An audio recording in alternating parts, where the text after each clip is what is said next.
Tonight, the 68-year-old tortured and murdered in his own home. The hunt for a girl who disappeared from an army base 30 years ago. And the relentless investigation to prove a mother and father had murdered their daughter.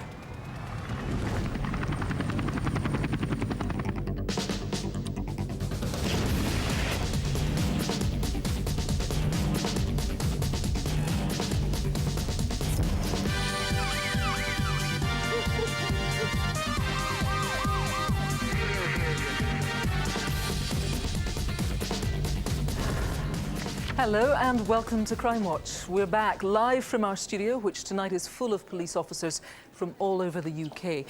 They include detectives from West Yorkshire investigating that shocking torture and murder of 68-year-old Clement Butch Desmere. It happened in Bradford back in August. This is the chair where you found Butch, isn't it? Yeah, this is where Butch was brutally murdered. There was blood, and all the indications are that this is where he was the subject of a sustained and violent attack. Unusually, we also have officers from the Royal Military Police here. They're using specialist technology, including age progression, in their renewed investigation into the disappearance of little 2-year-old Catrice Lee. She went missing from a British Army base in Germany over 30 years ago. Catrice was so young when she went missing. This is one of the hardest cases I've worked on. Different people are going to know her at those different ages. Hopefully something in one of those images will help someone or give us that crucial piece of information. And former policeman Martin Bayfield is here with more wanted faces and CCTV. Yes, tonight the faces include this man, Ivan Leach, a dangerous escaped prisoner who needs catching fast. And some shocking CCTV of burglars stealing from around a helpless 80-year-old woman. And this knife-wielding robber who managed to escape past 2 policemen in Essex. And Matthew's got some fantastic news on some of our previous cases. Yeah, really great results, including the return of a rare medieval jug which had been stolen from a museum, and the jailing of this violent gang of bank robbers. I'll also have the story of how an investigation lasting almost a decade was finally able to prove that 17-year-old Shafilia Ahmed had been murdered by her own parents in a notorious case of so-called honour killing. She wanted to live a westernised, free life, when in fact at home it was a completely different picture. I wish my parents would be proud of what I've done, but all they think about is honour. But we start tonight with an urgent appeal for information on a devastating house fire. It happened in Harlow in Essex. It killed a mother and her 5 children, leaving behind the father as the sole survivor. It happened just 5 weeks ago on Monday, October 15th. And tonight, for the first time, police are announcing that they are treating the deaths as murder. Ready, 1, 2, 3, go! Oh, very good. A father films his children playing in this previously unseen home video. Sahib, don't go too deep, beta. But now, Abdul Shakur is grieving for his whole family. In the early hours of the 15th of October, they were all upstairs in bed at home when the fire started. Dr. Shakur tried desperately to rescue his wife and children, but was overcome by smoke. His 44-year-old wife, Sabah, 9-year-old Manib, 6-year-old Rayan, and daughter Hira, who was 12, died at the scene. 11-year-old Suheeb died shortly after arriving at hospital. 3-year-old Maheen fought for her life, but also died 3 days after the fire, leaving Dr. Shakur as the only survivor. I do not understand why my little children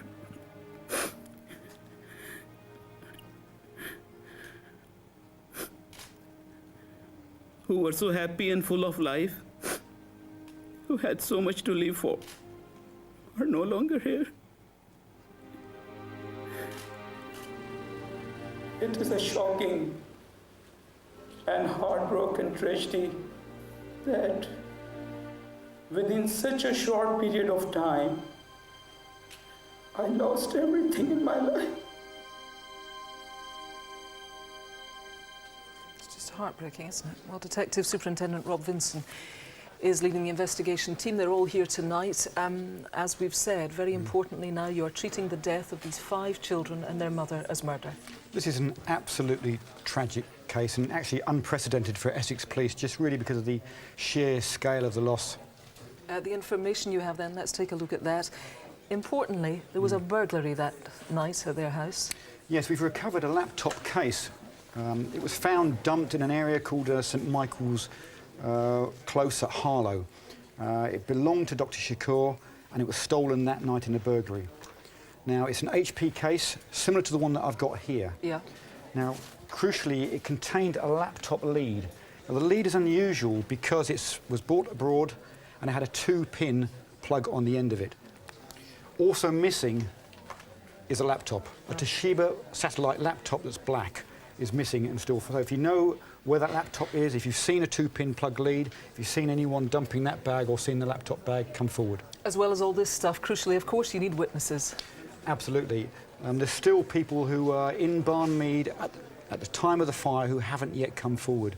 In particular, we've got descriptions of a group of 4 youths who were in the area at the time of the fire, located here on the map. Okay. Described as one being taller than the others, possibly wearing tracksuits, possibly with baseball caps.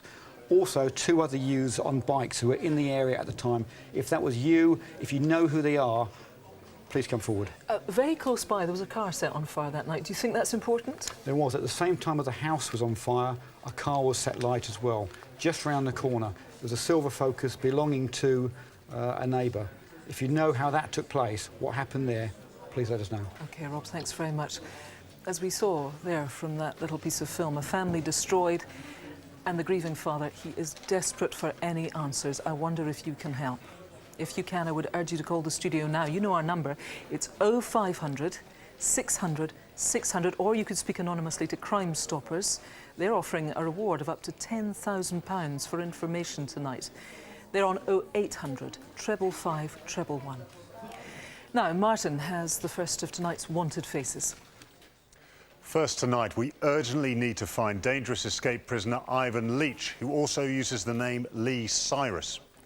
He was serving a life sentence for robbery but failed to return to prison in Lincolnshire after day release. 47-year-old Leach is originally from Preston in Lancashire but has also lived in Blackburn. Now, since escaping, he has been linked to a serious offence in Scotland. This CCTV footage shows him trying to withdraw money from a cash machine in Nottingham on October the 20th.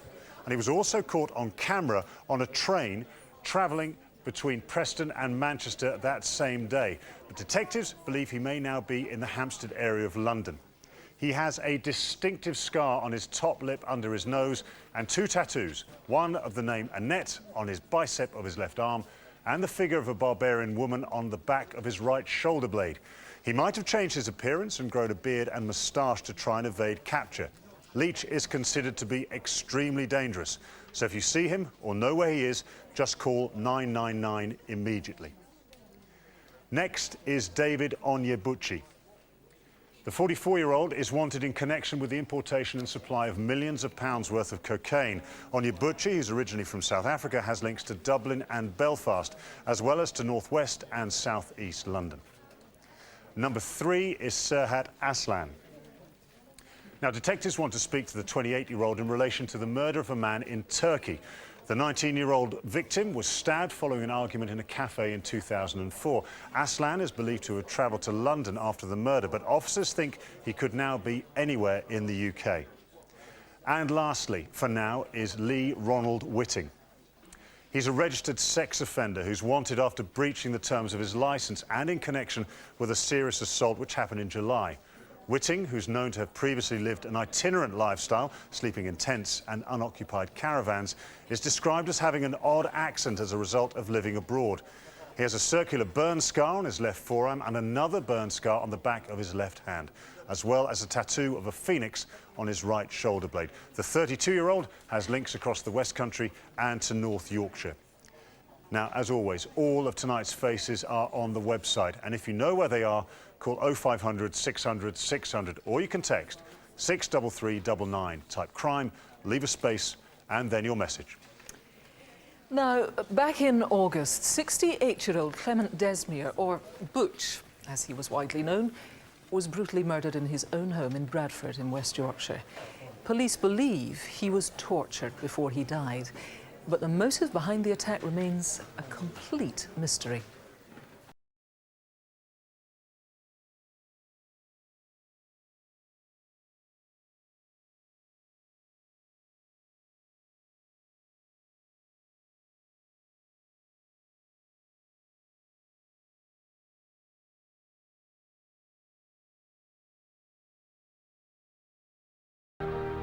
I think our next door neighbour's dead.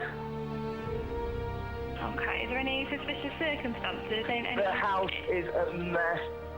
If he's breathing or anything like that? I've touched his arm, it's freezing cold.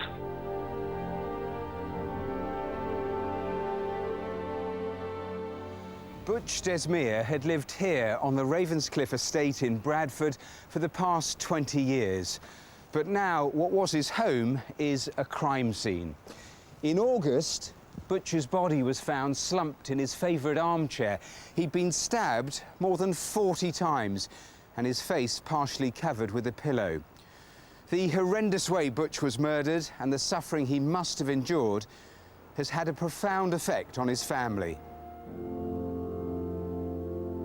The last thing I think about every night is how he died. And as much as I want to believe it happened quickly, and I prayed that he wouldn't have pain, I know he did, and I know he's suffered. In his younger days, Butch was a musician playing the pubs and clubs of Bradford. In fact, he was something of a local celebrity. Everybody knew him, and growing up, I couldn't go anywhere without anybody saying, "You're Butch's daughter." His voice was like velvet, and women would just throw themselves at him, and men would just want to be him. He was just everything. Let's go and take a look. It's a good place. On the morning of the 22nd of August, Butch had visited a local farm shop with a friend.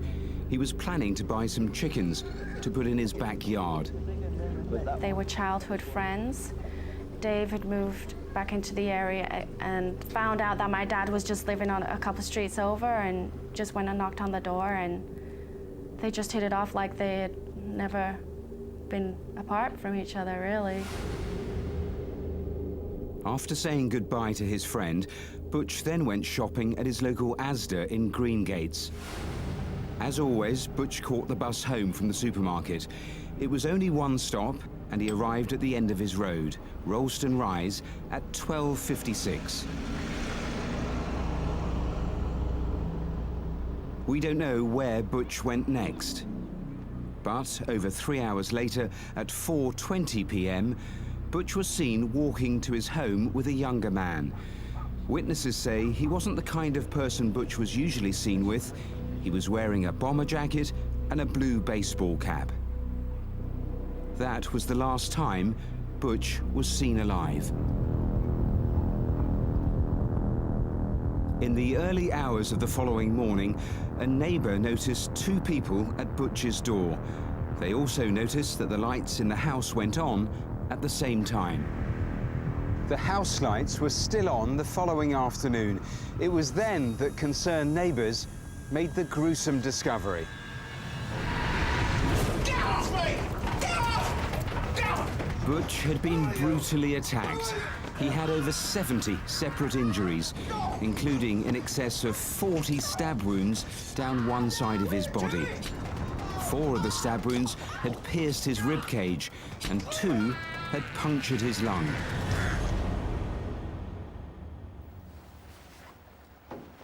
Detective Superintendent Mark Ridley is leading the investigation and has allowed us inside Butch's house. Mark, there's stuff absolutely everywhere here. This place has been ransacked, hasn't it? Yeah, when we discovered Butcher's body, this floor was absolutely covered. Drawers and cupboards had been emptied, furniture had been knocked over, and items taken from the mantelpiece. And there was strewn absolutely everywhere. It was clear the house had been ransacked. And this is the chair where you found Butch, isn't it? Yeah, this is where Butch was brutally murdered. There was blood, and all the indications are that this is where he was a subject of a sustained and violent attack. The type and number of injuries lead us to believe that Butch was actually tortured whilst he was sat in this chair. And from all of this here, what have you managed to actually learn? We have recovered hundreds of items that have now gone for forensic examination. We're hopeful that they will give us the answers that we're actually looking for.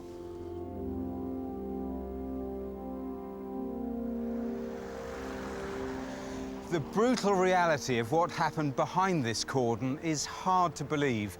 The detectives here are convinced the answers lie locally.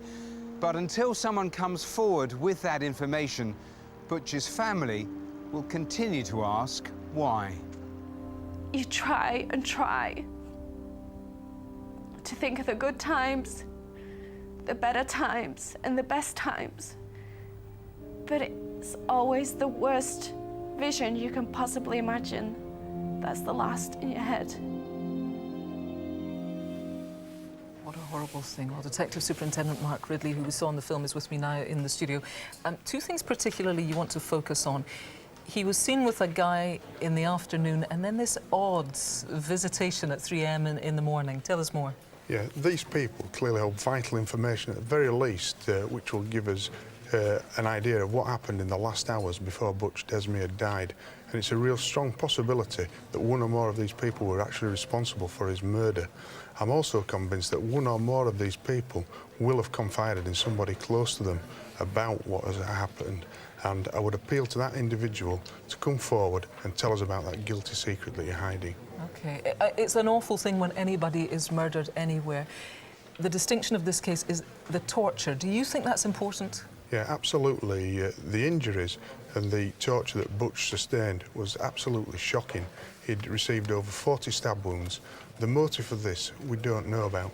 We don't know what caused somebody to subject an elderly man to such an ordeal, and we'll be keen to hear from anybody who can shed any light on that for us. And what there also is a reward that's worth mentioning? Yes, the Crime Stoppers charity have offered a reward of up to £5,000 for anybody who provides information leading to the arrest and conviction of those responsible for this brutal murder of Butch Desmere. OK, thanks for joining us. If you can help find out who did this awful thing, please do call us now. Do the right thing. 0500 600 600 for the studio, or you could call Crime Stoppers. You might prefer to do that anonymously. 0800 555 111. And indeed, if you've been a victim of crime, there is the victim support line that you can call, 0845 30 30 900. OK, now, Martin and Matthew have got the latest news on some previous cases.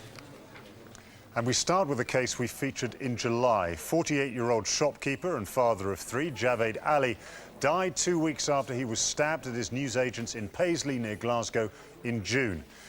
In the last fortnight, Strathclyde police have announced that 30-year-old Lee Anderson has been charged with Javed's murder. Next, an appeal we made in July last year. 15-year-old Negus McLean was stabbed to death after being chased by a gang through the streets of Edmonton in North London in April 2011. Well, earlier this month, 3 18-year-old men and a 16-year-old boy appeared in court charged with Negus's murder. A 16-year-old girl and an 18-year-old man have also been charged with perverting the course of justice. We'll, of course, let you know how both those cases progress. Now the latest on 2 pieces of CCTV we showed you in our last programme. Firstly, the assault on a woman who was walking with her boyfriend on London's Embankment. Following calls to the studio, a 43-year-old man was arrested and subsequently charged with assault. And you may remember this cool customer who stole a £10,000 Rolex watch from a jeweller's in Sussex in July this year. Well, after we showed that CCTV, several police officers and jewellers got in touch and identified him as 37-year-old David Stevenson from Doncaster. He was arrested and has since admitted a series of thefts across the country in which jewellery and watches worth more than £300,000 were stolen. He'll be sentenced later this year. A great result. Martin. Time now for some CCTV, starting with a truly shocking attack on a 16-year-old girl, which happened in East London last Tuesday lunchtime. As the teenager walks down Plaistow High Street, a man who'd been following her rushes up behind her and punches her full force to the head before running off. The impact of the blow immediately knocking the victim unconscious. An unprovoked and vicious attack on a teenage girl. Who is this tough guy? On board the number 134 bus, heading towards Finchley in North London during the early hours of a Sunday morning last month. Two men make themselves comfortable on the back seat. As the bus comes to the end of the line, the men get up and make their way to the front. There's an argument with the driver about their fares, and as he gets off the bus, the taller man in the dark jacket punches him, raining down blows. The beating continues down the street, ending up in front of another bus. The ferocity of the attack fractured the driver's eye socket, injuries from which he is still recovering more than a month later. Police need to find this violent thug and this vital witness. Names, please. We're in southeast London this time, early in the morning at Deptford train station on a Friday in August. A skinny man in a rather snazzy cardigan is hanging around the station. A few seconds later, a woman chatting on her mobile walks past. As she turns the corner, the man grabs her and tries to wrestle the phone from her. She fights with him, but he eventually gets the handset and runs off. Time for you to pick up your phone and tell us who he is. Cameras at a private home in Ripley in Surrey capture two shady characters wandering around on a Tuesday afternoon in July.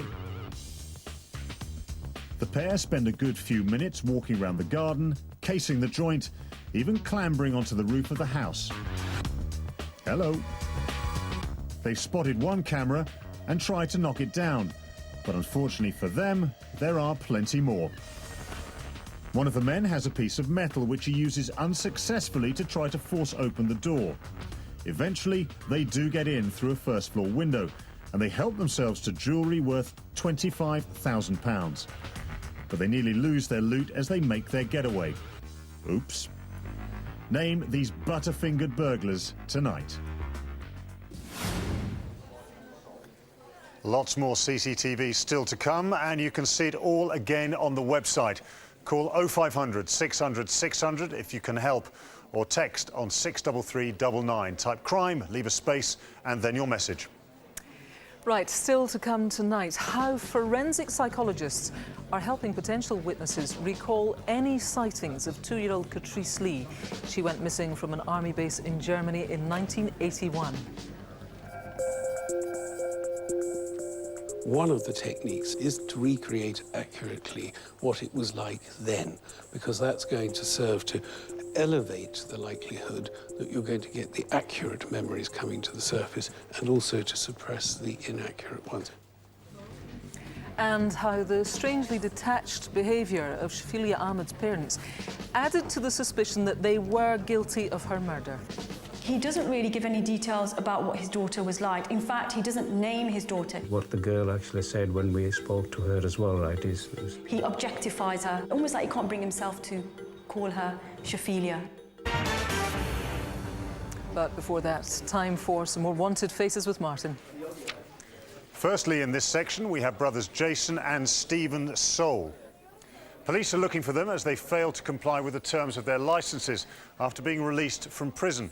37-year-old Jason, who's also known as Jay or Jason Brindley Davis, was released in 2004 after being convicted of murder in 1992. He has scars on the right of his neck and on his right hand, and tattoos of a dragon and feathers on his left arm. He has links throughout the Gwent Valley in South Wales and is considered to be dangerous, so do not approach him.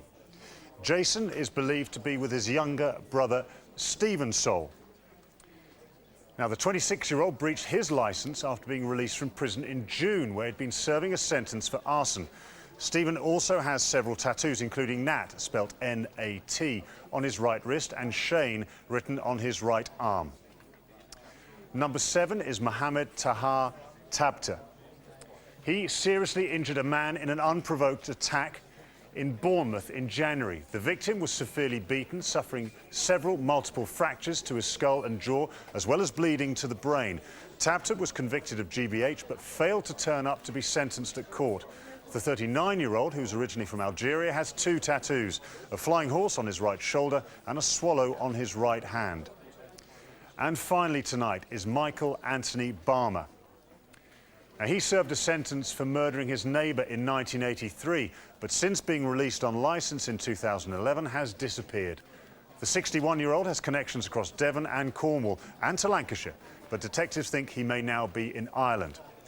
Call and text on the usual numbers if you recognise any of tonight's faces. And of course, they're all online. Now, this is something that, let's be honest, every parent dreads. The moment that you lose sight of a child and you fear the worst.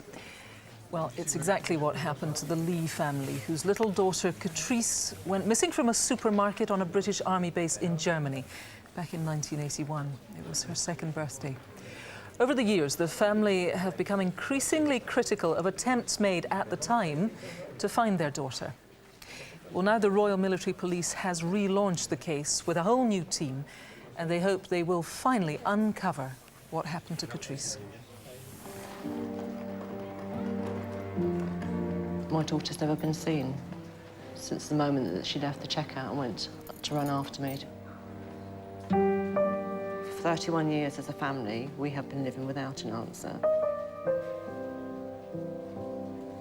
The wound doesn't heal, it only becomes deeper. The disappearance of Catrice Lee is one of the Royal Military Police's longest-running investigations. I've come to their base here in Bulford, Wiltshire, to find out why the RMP hope finally to discover what happened all those years ago. Hello, it's Corporal Chisholm calling in from the Royal Military Police for Operation Review. When Catrice disappeared in 1981, many of the policing and forensic techniques employed today simply didn't exist. The challenge facing officers in this major incident room is to apply modern detective techniques to a case that's over 30 years old. In the 1980s, the West German town of Paderborn was home to a British Army base, and the Lees were one of hundreds of military families living and working there. I had 2 daughters. Natasha was 7 at the time, and Catrice was 2 years old, and we were just a normal, happy military family. But on November the 28th, 1981, which was Catrice's 2nd birthday, the family's lives would change forever. That morning, many families had just been paid and were getting in some early Christmas shopping at the base's supermarket, or NAFI. And I suddenly remembered that I'd forgotten the crisps for Catrice's birthday party. I ran back up the aisle, came back to the checkout, and I said to my sister, where's Catrice? And she said she followed you. I went all the way around the NAFI and I couldn't find her. We searched the food hall again, the NAFI clothing hall, and that's when I started getting extremely worried. I was panic-stricken, actually. A major operation was launched by the Royal Military Police and the West German authorities. Over the following days and weeks, an extensive search was made, which included dredging a local river, but nothing was found. Now, over 30 years on, the Royal Military Police have launched a re-investigation into Catrice's disappearance, and the team's first job is to review the hundreds of witness statements made at the time through modern eyes. There are literally hundreds and hundreds of witnesses, but there may be a witness out there who holds some crucial evidence. Because of the progression and the development of policing, I'm keen to speak to all these witnesses again. The detectives have turned to numerous experts for advice, including forensic psychologists. People have, over the period of 30 years, fallen victim to losing detail, overemphasising some details, and frankly bringing in stuff that they've heard since. What advice can you give in trying to make sure that the information they get is usable and genuine information and not an embellishment? One of the techniques is to recreate accurately what it was like then, because that's going to serve to elevate the likelihood that you're going to get the accurate memories coming to the surface, and also to suppress the inaccurate ones. And as part of that process, detectives have recreated the scene as a virtual reality. With that scene having now gone, it's really important for me to get a feel of how that naffy looked like in 1981. Now, Clive, you've got 3 theories as to what may have happened to Catrice. I have indeed. One of them is that Catrice may have got herself out of the naffy of her own accord and walked across that busy car park there that we can see at the back, negotiated those 2 buildings and met her fate, sadly, by falling in the very fast-flowing River Lippe. And, of course, we've never recovered a body. Now, if that is what happened, it's a tragic accident. If that didn't happen, then what we're left with, the other 2 remaining theories, are far more sinister. They are indeed. It's not beyond the realms of possibility that Catrice was abducted for sexual gratification and then subsequently murdered. The third viable hypothesis is that Catrice was abducted as a surrogate child by a couple or an individual who simply couldn't have children, and that she's alive and well to this day, but completely unaware of her background and indeed her true identity. And as part of the theory that Catrice is still alive, the investigation has commissioned images of her as she might have looked at different stages of her life. Catrice was so young when she went missing. Normally, I wouldn't do an age progression of a child until they were at least 2. She went missing on her 2nd birthday. This is one of the hardest cases I've worked on, going from not even 2 to 6 to 11 to 16, and then all the way up to 33 as she'd be now. It's obviously extremely difficult. And using family photos as a reference point is a key technique in Terry's work.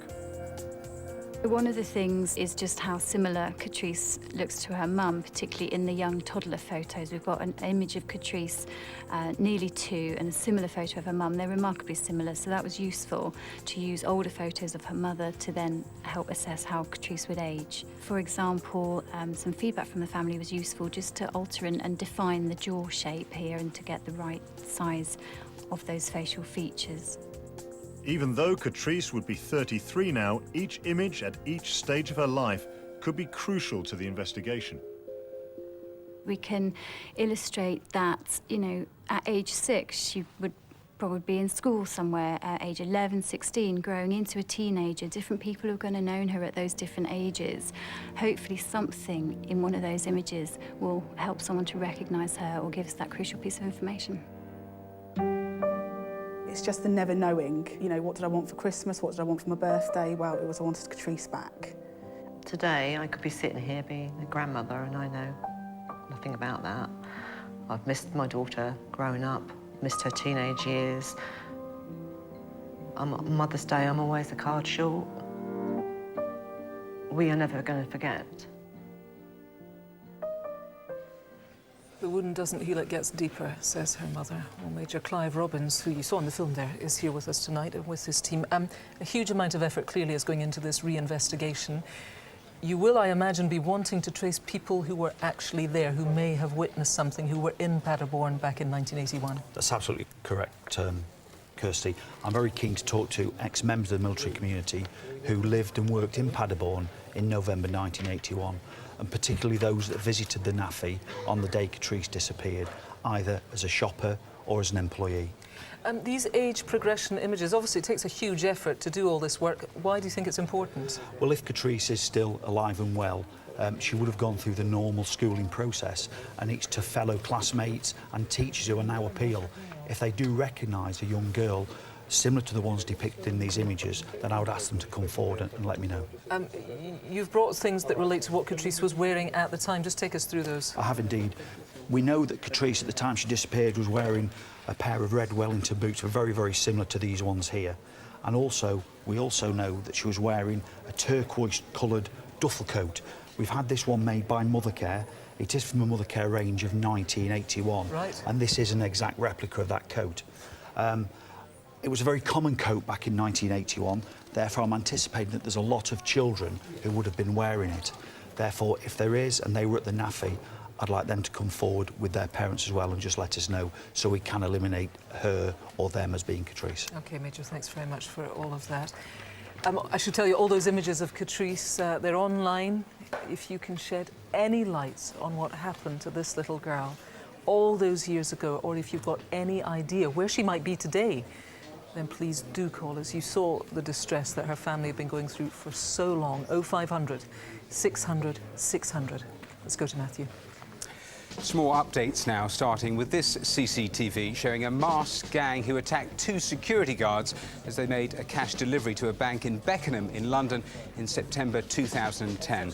Well, 2 weeks ago, the gang members who were responsible for a string of similar robberies were jailed for a total of 62 years. Emmett Wynne on the left, aged 48, and Ian Knight in the middle, 51, were both sentenced to 20 years, with Robert Hall, aged 48, on the right, receiving 22 years. A fantastic result. In May, we asked for your help in identifying who stole a very rare 14th century jug from the Stockwood Discovery Centre in Luton. Well, in September, the piece known as the Wenlock jug, and which is worth £750,000, was located and has been returned to the museum. Staff are understandably very pleased. We're delighted to have it back, absolutely over the moon. It's academically important because it's one of only 3 rare bronze vessels of this type that we know exist in the world. We can't wait to get it back on display. A man has been charged with handling stolen goods. Good news now on another theft from a museum. In May, we showed you this CCTV of a gang stealing 18 incredibly rare Chinese artefacts from the Fitzwilliam Museum in Cambridge. Well, at the end of September, 4 people were jailed in connection with that theft. 26-year-old Stephen Coughlin on the left and Robert Smith, 24, on the right, as well as a 29-year-old man who can't be identified for legal reasons, were each sentenced to 6 years after admitting conspiracy to burgle. A 16-year-old youth received a 4-month detention after admitting burglary. The stolen items, which are worth up to £15 million, have not been recovered, and there's a substantial reward on offer for information leading to their recovery.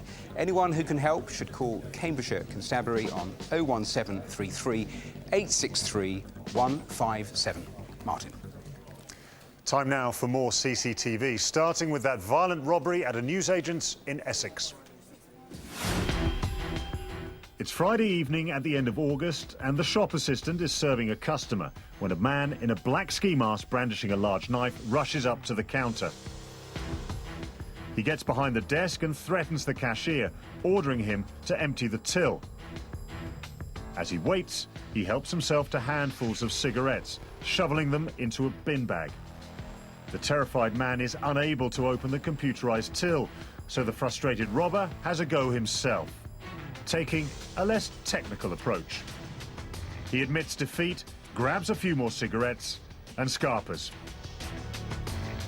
But little does he know, a customer who'd been in the shop has flagged down a passing police car. The officers confront the robber and spray him with CS gas after he tries to stab one of them, but he still manages to get away. He may have been wearing a mask, but that CS spray would have taken hours to wear off. Tell us who he is. Late at night on a Thursday in February, in an alleyway which runs alongside a supermarket in Stanmore in Middlesex, a woman is walking home. Unbeknown to her, 2 men have spotted her and chase after her. The first man in the pale hoodie appears to be carrying a gun. His friend, who seems to have a pronounced limp, tries to keep up. Just out of shot, they confront the terrified woman and threaten her with the gun, stealing her handbag and a laptop computer. She manages to push past the gunman and run off. He then calmly puts the weapon away in his own little bag before he and his limping accomplice run off, taking their ill-gotten gains with them. Names, please, for the hooded gunman and his hobbling mate. This is footage from a hidden camera installed in the home of an 80-year-old woman in Hereford. It's a Monday lunchtime at the start of last month, and 2 men have managed to get into her house. They steal £70 from her bedroom before ransacking the lounge as she watches on helplessly. The men, who claim they were police officers, stole a further £300 from the victim, money she'd been saving for a new pair of glasses. This is the 4th time she's been targeted in this way. Tell us who these scumbags are.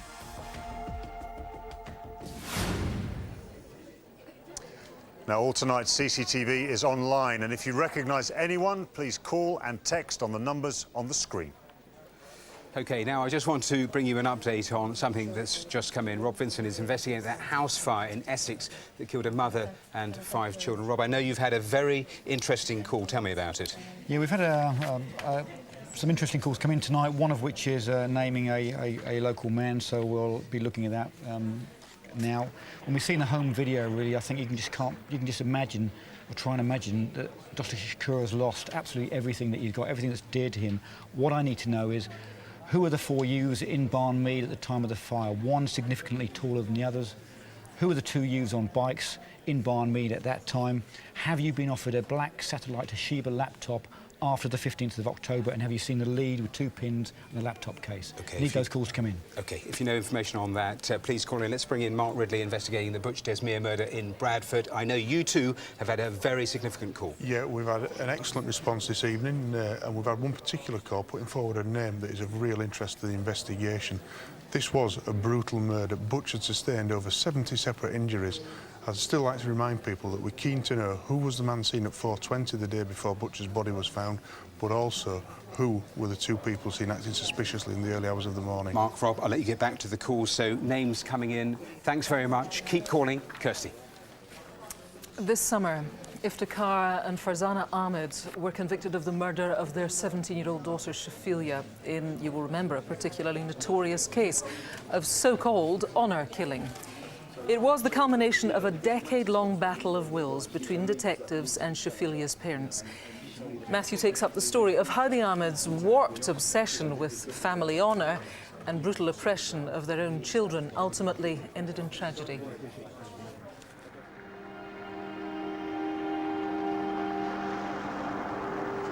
She's worried about going to her friends, do this. Desire to live is burning. My stomach is turning.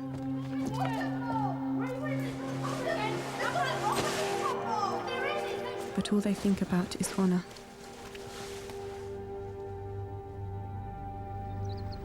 In February 2004, workmen on the banks of the River Kent in Cumbria made a gruesome discovery. They found human remains so badly decomposed that only DNA testing and dental records would reveal their identity.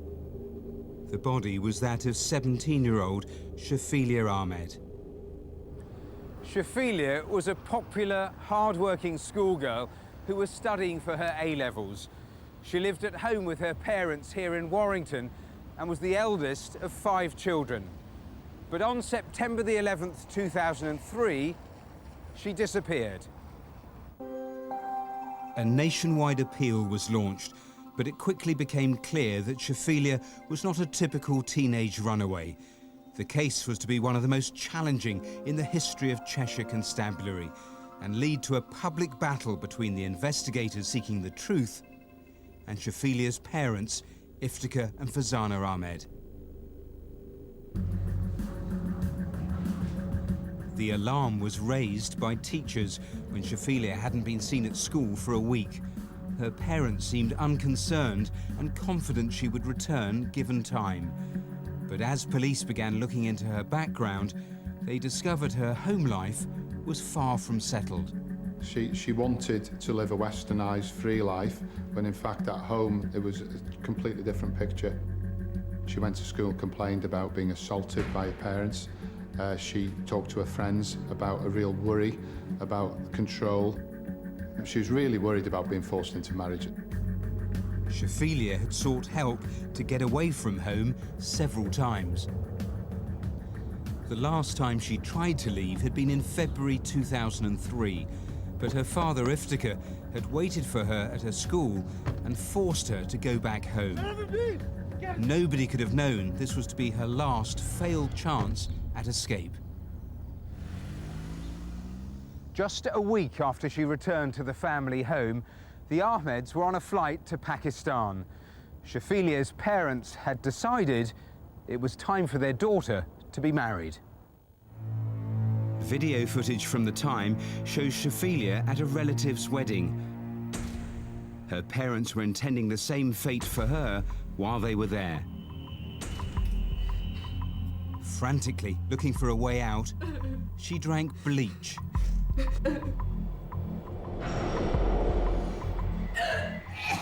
The chemicals badly damaged her esophagus and left her battling for her life. Her parents' plan for a wedding was in tatters. Furious, they returned to the UK without her, leaving Shafilia's 12-year-old sister, Mevish, to look after her. She's there for several weeks, getting iller and iller. I think they left her there to die. But 3 months later, in May 2003, Shafilia was back in Warrington. Shafilia. Then, on the 11th of September, she vanished. After she disappeared, police searched Shafilia's bedroom and found some of her writings. I wish my parents would be proud of what I've done. Instead, it's, "You've brought shame." I don't pretend like we're the perfect family no more. Desire to live is burning. My stomach is turning. But all they think about is honour. Officers began to fear a dark secret was behind these closed doors, that she'd become a victim of so-called honour crime. Given Shafilia's troubled background, her parents' behaviour following her disappearance was looking increasingly suspicious. At no point did the family tell us that she was ill, and they didn't really do anything to try and find her, and that's striking. Iftikhar and Fazana Ahmed became the prime suspects. I decided, looking at all the elements, that as a minimum they've kidnapped her and held her somewhere. So we arrested them on suspicion of kidnap. Under questioning, Shafilia's parents gave nothing away. With little other evidence to go on, they were released. But the police family liaison officer dealing with the Ahmeds still doubted their story.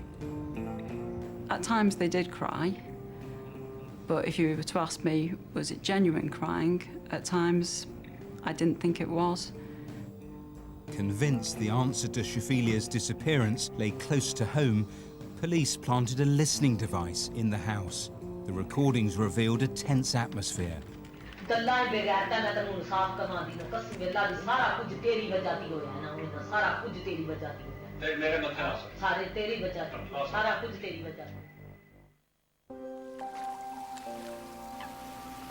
Heavy rain is causing flooding and... 3 flood warnings in force from a very angry-looking River Kent. 5 months after Shafilia's disappearance, the investigation took a dramatic new turn. When wet weather brought floods to Cumbria, a body was found on land next to the River Kent. Shafilia had finally been found. With the discovery of Shafilia's body, the investigation was reignited. There was no longer any doubt. This was now a murder inquiry. Police held a press conference, but their announcement about the body being identified as Shafilia was ambushed when her parents stormed in with their lawyer. That inquiry should be conducted with transparency rather than being based upon any form of ethnic stereotyping. At that point, I went out the fire exit because I didn't want to get involved in some sort of exchange in front of live cameras, really. It was the start of a campaign by Shafilia's parents to throw the investigation into doubt. Keen to come across as grieving parents, they gave several TV interviews. I'm not a strict parent in any way whatsoever, right? I'm as English as anybody can picture me, right? But obviously the police portrayal of me is different. Their behaviour in those interviews seemed at odds with the picture of innocence they wanted to portray. The police consulted criminologist Aisha Gill. You see that the body language between them is quite distant. Defensive behaviour and some crossing of arms is also evident. But he doesn't really give any details about what his daughter was like. In fact, he doesn't name his daughter. What the girl actually said when we spoke to her as well, right, is... He objectifies her, almost like he can't bring himself to call her Shafilia. In 2005, police handed the Crown Prosecution Service the evidence they'd gathered against Shafilia's parents. But it wasn't enough. It was a circumstantial case and there was just not sufficient to mount a prosecution at that stage. What was needed was for a member of the family to break ranks and to come forward. The couple were unrelenting in their attacks on the investigation, even challenging the coroner's verdict of unlawful killing at the inquest. So, in February 2008, police tried a different approach and turned to Crimewatch. We're aware there has been loads of speculation about who did it, why they did it. Tonight we are dealing just in the facts. Someone out there needs to do the honourable thing and come forward and bring justice for Shafila. But despite the detectives' very deliberate use of the word honourable, it provoked little response on the night. Where's the money? 2 years later, the case took a bizarre new twist. The Ahmed's family home was attacked by armed robbers. It emerged that Shafilia's sister, Alicia, had helped plan the raid, and while being questioned away from her family, she was finally able to tell police what she knew about her older sister's death. Her account was an emotional roller coaster, really, of what her life was like, what Shafila's life was like, but also then the disturbing, brutal act. No one! There wasn't! She describes Mum getting really cross about what Shafila was wearing. Iftikhar and Fazana have both partaken in the murder of Shafila by putting a plastic bag in her mouth, holding her down, and both of them suffocating her, really, in front of them all in the house.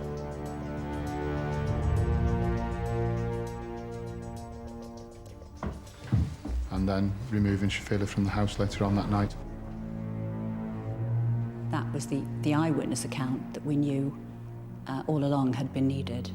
In September 2011, 8 years after Shafila disappeared, her parents were charged with murder. They both denied any involvement. The trial would hinge on Alicia's ability to convince the jury that her own mother and father had killed her sister. Everybody was hanging on to every word she said, and the evidence she gave about that was very, very convincing. No one could have been in any doubt that she was describing something she had actually seen. What happened next would be a further breakthrough for the prosecution. A new witness came forward. Back in 2008, another of Shafilia's sisters, Mevish, had confided in a friend. Mevish had written a letter describing how she'd witnessed her parents commit the murder. They tried to kill her so many times. They achieved it third time, didn't they? She sent the letter to her friend, Shaheen. She just got really, really upset and she started crying. She did actually tell me, you know, the full story of what had happened to her sister. Worried for Mevish's safety, Shaheen had kept what she'd been told secret. What I was scared of is if the police tried to intervene, can't do anything, then Mev's going back to a house where her mum and dad know that she's told someone. But after seeing news of Alicia appearing in court, Shaheen decided it was time she too made a stand. It was sort of Alicia's bravery to actually sit there and say it. That made me think, well, actually, you know what, I'm going to have to do what's right as well. The jury unanimously found Iftikhar and Fazana Ahmed guilty of their daughter's murder. They were each sentenced to life imprisonment with a minimum term of 25 years. There was no celebrating. It was just good to see justice prevail. A lot of us had to hold back tears because of the impact it has had on us. It was the ultimate betrayal by the very people that Shafila should have been able to love and trust above all others. The Ahmed's murderous act was all the more barbaric because it condemned their other children to guard their terrible secret. In the end, it took the bravery of a young woman to stand up to her parents to ensure justice was finally done.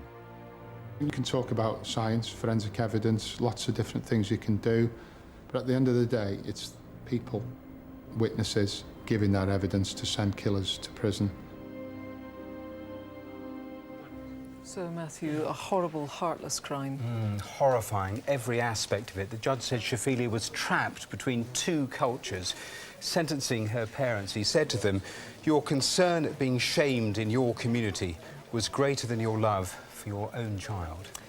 We heard from the investigating detectives there, no celebration when this verdict came through, because for them it had become a huge part of their lives, this investigation. Yeah, Geraint Jones, who you saw leading this, half his entire police career had been on this one case. The team was relentless. No detail was too small. A good example of that is one of the photos on the board, because as soon as detectives saw it, they thought it seemed out of context. They examined it, they blew up the photo, they found a tiny crest on the door behind them. That crest was from a registry office in Denmark. This photo was Iftikhar getting married to a Danish woman in the 1980s. It was a whole other secret life he never, ever talked about. He'd lived this westernised lifestyle, alcohol, discos, women, that sort of thing. The polar opposite of what he'd stamped down on his other family 20 years later. And he was furious detectives had found out about this. But that's how they built this case, bit by bit by bit, building up the pressure. What about these honour crimes? I mean, occasionally they raise their heads in the media, but mostly they seem to be very much below the surface. Yeah, it is hidden, and honour, of course, is the very last thing it actually is. The Crown Prosecution Service think there are about 12 of these murders like this every year in this country, but it's a tiny fraction of honour-based crime. Most of that revolves around forced marriages. Breaking the wall of silence is the critical thing. Here, it took 9 years, but they did it. Just quickly, I want to ask you about something entirely different. You were reporting a lot on these new police commissioners. Not that many people voted, but you think they will prove to be important people? It is a massive change. They say the biggest change in police accountability for 200 years. I mean, the idea is pretty simple. These are the people that are supposed to lead the fight against crime in their area. They've been given big new powers. They have the power to hire and fire chief constables, the power to set the priorities for the police. But there's a big debate about whether it will work, whether it will cut crime. There's no debate that it is a major new dynamic in policing. I think we'll hear a lot about these new police commissioners in the coming years. Always good to talk to you, Matthew. Thanks very much. Yeah. Now, just time for a last quick update on what's coming in on the phones. Martin? Kirsty, yes, detectives have had a lot of calls on the disappearance of Catrice Lee from that army base in Germany over 30 years ago. All those calls, though, so far from people they've already spoken to. They do want to receive those, but they're desperate to speak to people they haven't yet interviewed. Don't stop calling in if you think you have information, but we need new calls. OK, that's everything for now. Remember, all of tonight's reconstructions and the CCTV and the wanted faces, they're all online. The address, bbc.co.uk/Crimewatch. And you can also get the latest news on Twitter, which is @BBC Crimewatch. The phone lines, they're going to stay open until midnight tomorrow. We're going to be back again at 10:45 tonight after the lottery with the very latest on all of tonight's calls. Join us then. Bye-bye.